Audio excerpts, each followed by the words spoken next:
Through the language of minds, words become knives, etching diagnosis based on the surface of our thoughts.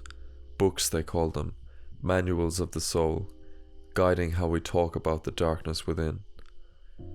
They disperse like plasma on the pavement of society. These diagnoses echoed and embraced. Not just names for what we face within, but a lexicon shaping how our stories are told. Rules stamped in the segments of these manuscripts, how one should feel, behave, or even be. Each symptom and sign neatly scripted, a label for every oddity, every hue of color. Currency in the marketplace of distress, monetary value pinned to psychological conflict, an economy built on diagnosing despair, the price for recognizing our inner chaos. Is it progress or a sign of our times? The surge in scripts, these newfound terms, findings heralded as keys to understanding, or just an attempt to pigeonhole the human condition?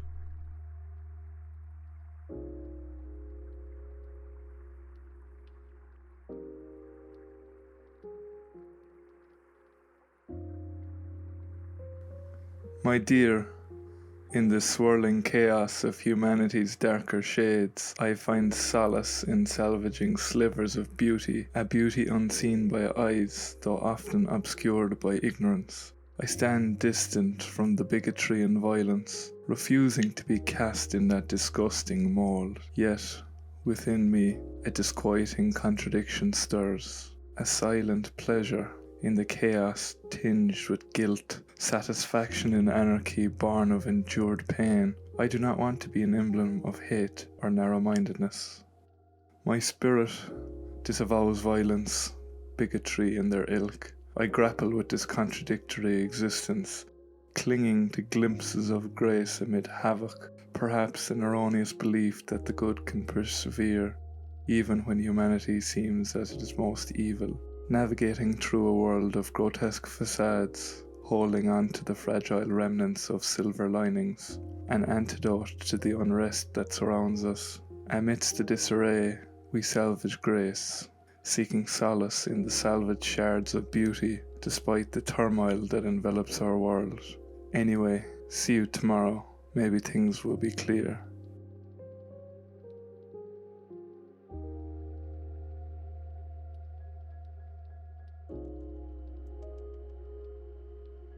A plunge into the vortex of artistic passion. The chaos of a creative venture is a little old-fashioned. Ideas cascade, a torrent of visions uncurled, and within the disorder, ambiguity is thrilled. A composition of thoughts and anarchic ignition, follicles severed for the cause of fruition. Strokes of imagination, bold and grand, crafting the words and from the language few understand. In the maelstrom of this artistic sea, some lose sleep over what could be. A whisper of doubt, a shadow of fear. I strive for simplicity, none yet here. Do the unburdened lead tranquil lives, free from the turmoil, free from the cries, contemplating a life too seemingly plain, void of the colors that in my life reign, the clash of uncertainties, the clash of might. In the confliction, my creation take fight.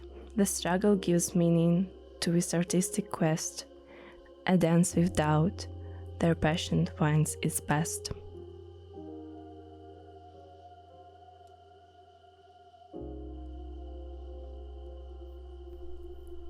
I'm a child caught in the rhythm of an unseen waltz, painted onto parchment, inspired by the verses that echo in the twilight, the whispers of the reaper, a comforting lullaby seeping through the fabric of time.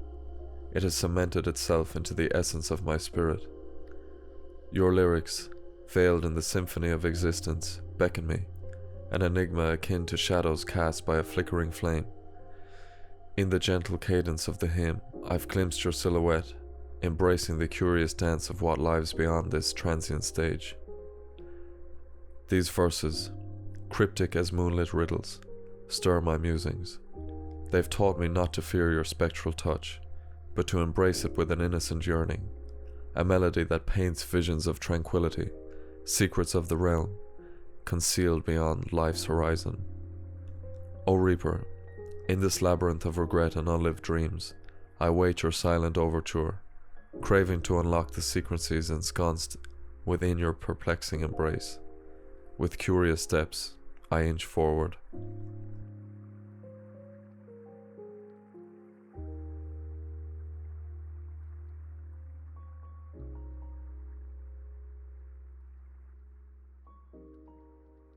Be still, they order as the vertex of the pine burrows anew.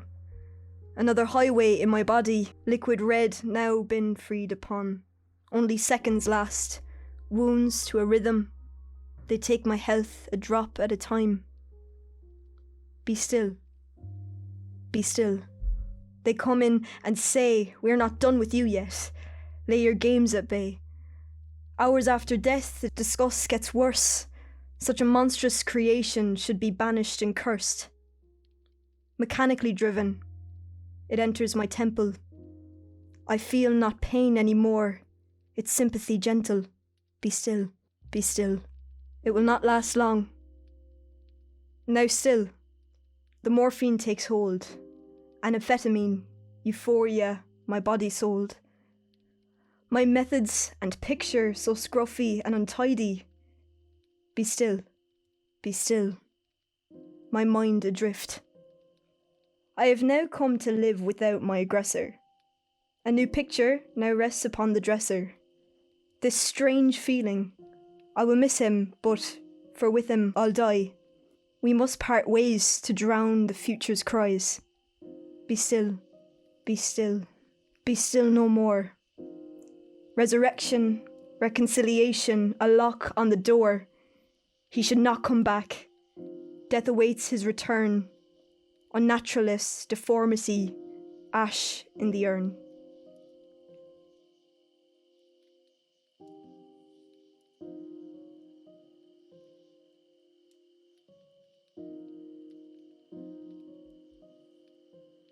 Prospects of individualism are not welcomed here. A structured form of hypocrisy, sugar-coated fear, an age-old system with a crippling arthritis, many tend to its survival whilst it cruelly shapes us. Incorrect without knowledge of fairness or equality, uneducated soldiers dying equanimity, enslaved for years, working censored academics, a hope for a cure, a relentless pandemic, strangled by the neck of each day out, an order to conform, not to be missed out. Rebellion's closed fist slowly creeps up, creativity silenced by a nervous gulp. High-born, high-brow, high-flyer versus the lesser, the contagious quest for paper becomes even greater.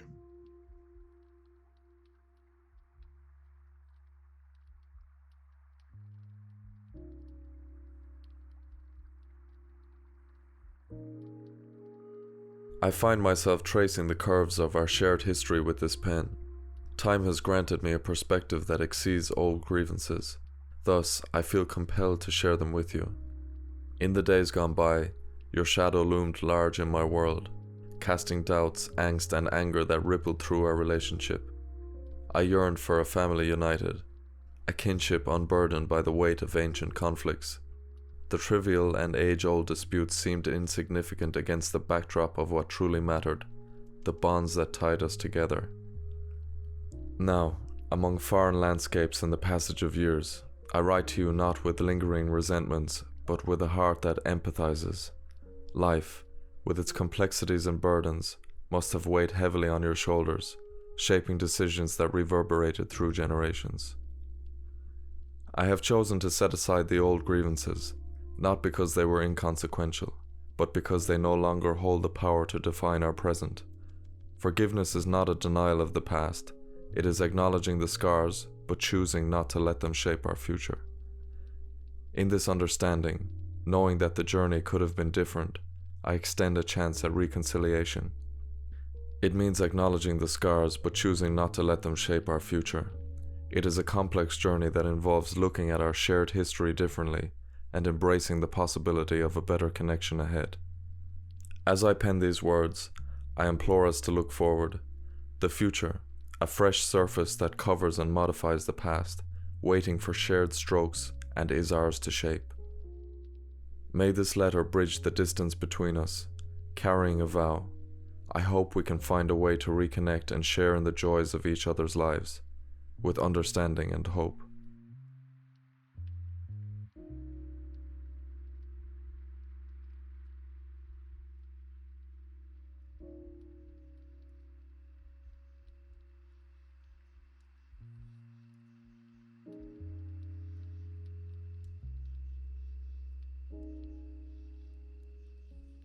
In this confined world of these walls, each day offers an opus of fleeting encounters, a union of diverse lives entwined but briefly. Strangers share space, moments, and stories, a camaraderie born within sterile confines. Yet, as the sun rises and sets, faces change. Rooms once filled with laughter and shared stories echo hollowly with the absence of familiar expressions. The bed that held a soul yesterday is vacant today, a poignant reminder of life's fleetingness. Souls enter and depart, a recurring melody, some renewed by hope, others swallowed by despair. Each departure leaves a void, an empty chair, a friend lost, a stranger's pain replacing the familiar. Professionals move amidst this shifting tapestry, their hearts embracing while staying guarded, for they witness the ebb and flow of life's tides daily. Their compassion is an unyielding beacon in the storm. How do they detach themselves from this flux? Their resilience is a testament to strength, their empathy a shield against numbing desensitization. In these corridors where life and loss intersect, we can find solace in the humanity that persists, and yet, the toll it takes remains ineffable.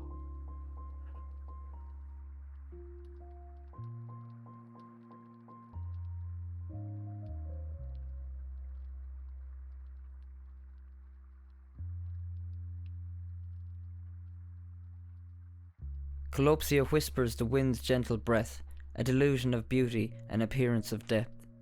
I gaze upon this fallen fruit, an image to extend, fallen from the stars, not here to make amends. The fruit lies scattered, the real exposed to light, each blemish and imperfection penitence ignites. A hand plucks the hungry for an idealized taste, illicit altered deceptions, a farm without waste. The waltz of conformity is a frivolous masquerade, the fallen fruit ignored, a shadow left to fade. In each failing, a remarkable story is spun, a taste of authenticity before the show's final run. From the orchard's tower, a distorted figure appears, picking what's deemed beautiful, blind with no ears. In the fallen pit manifests a profound resilience, beauty's rebellion against Colopsia's subtle brilliance. The real lies the most in the flawless facade, unflinchingly raw imperfections disobey the mirage. The fallen fruit is a symbol, a protest to delusion. Eating no fruit at all is the definitive solution.